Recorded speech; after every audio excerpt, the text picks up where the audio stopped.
तू पंतप्रधान होय, जिल्हा परिषद सदस्यच काय, अजून राष्ट्रपती होय, अमेरिकेचे राष्ट्रपती होय. दादा मी तेव्हा जिंकले जेव्हा मी माझा बाप त्याच ज्या जागेवर होता त्याच जागेवर ठेवला, तेव्हाच मी राष्ट्रपतीपेक्षा पंतप्रधानापेक्षाही मोठं पद घेऊन बसले. त्यामध्ये सीसीटीव्ही फुटेजमध्ये सगळे सत्य गोष्ट त्या ठिकाणी आहे. तो DVR त्या ठिकाणी ज्यावेळेस आपण पाठवू, सगळी सत्य गोष्टी समोर येईल. अरे बाई, तू पंतप्रधान होय, जिल्हा परिषद सदस्यच काय, अजून राष्ट्रपती होय, अमेरिकेचे राष्ट्रपती होय. पण असं छत्रपती शिवरायांच्या आडून राजकारण करून आणि एखाद्या समाजाला बदनाम करून बाई मोठं होऊ नको. कशासाठी हे धंदे करते? लढायची असन तुला जिल्हा परिषद काही, परंतु अशा पद्धतीनं तुम्ही सर्वांनी पाहिलंय, व्हिडिओ पाहिलेत. त्यानंतर दुसऱ्या व्हिडिओमध्ये ते मारताना पण दिसते की ते त्यांचं म्हणणं आहे की कपडे मी हाताने फाडले. दादा, त्या कपड्याची हालत पाहून तरी तुम्हाला वाटत होतं का ते हाताने फाडलेले म्हणून?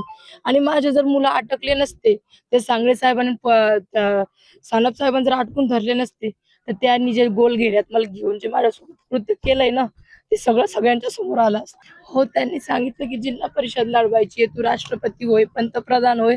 दादा मी तेव्हा जिंकले जेव्हा मी माझा बाप त्याच ज्या जागेवर होता त्याच जागेवर ठेवला, तेव्हाच मी राष्ट्रपतीपेक्षा पंतप्रधानापेक्षाही मोठं पद घेऊन बसले. कारण जी मुलगी कोणावरही बोला म्हणून आपण वाक्य ऐकले, कोणावरही बोला, काहीही बोला, पण बापावर नाही. त्यामुळे बापासाठी जे मी केलंय त्याच्यानंतर मला कशाचीच आशा नाही, अगोदरही नव्हती. जे ज्या पक्षात मी काम करते त्या पक्षामध्ये आदरणीय जालूभाऊ जिल्हा प्रमुख आहेत, त्यांना विचारावं. माझ्यासोबत ते जिथं होते संचालन करत होते सिद्धूदादा आंधळे, तेही माझ्या चांगले निकट आहेत. सविताताई मुंडेही त्यांना चांगलं माझ्या परिचयाच्या आहेत. आणि त्यानंतर लोणाचे तालुका प्रमुख असतील राजू काका बुद्ध, तेही माझे चांगले निकट आहेत. त्यांनाही विचारावं की संजीवनी कधी म्हणली का की मी जिल्हा परिषद लढते किंवा मी लढणार आहे?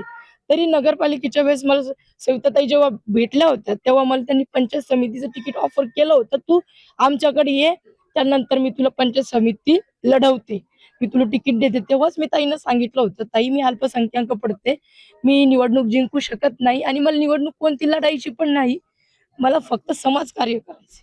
दादा आले म्हणून सामाजिक तेढ निर्माण झालं आणि ज्या पीडित महिलेवर अत्याचार झाले, सगळं झाले. त्याच्यानंतर हे जे सभा घेतात लोकांची आणि जे काही समाजकंटकाच्या विरोधात उभे राहते, त्याला काय म्हणायचं मग आपण? जे आज बोलत होते त्यांच्याकडून मला आशा होती न्यायाची, की ते माझ्या निकट होते, की ते सत्य परिस्थिती पाहून मला माझ्या बाजूने उभे राहतील आणि मला साथ देतील. मला असं त्यांच्याकडून अपेक्षा होती. मग विनोद काका असतील, त्यांना मी काका, ते वाघ असल्या कारण मी त्यांना काका म्हणते. त्यानंतर सविताताईंना मी ताई म्हणते. त्याच्यानंतर सिद्धूदादा जो आंधळे ते संचालन करत होते मी भाऊ म्हणते. आणि तो माझ्या सोबत राहिलेला आहे. त्यांच्याकडून मला ही अपेक्षाच नव्हती की ते माझ्या विरोधात, जे सत्य घटनेच्या विरोधात जातील.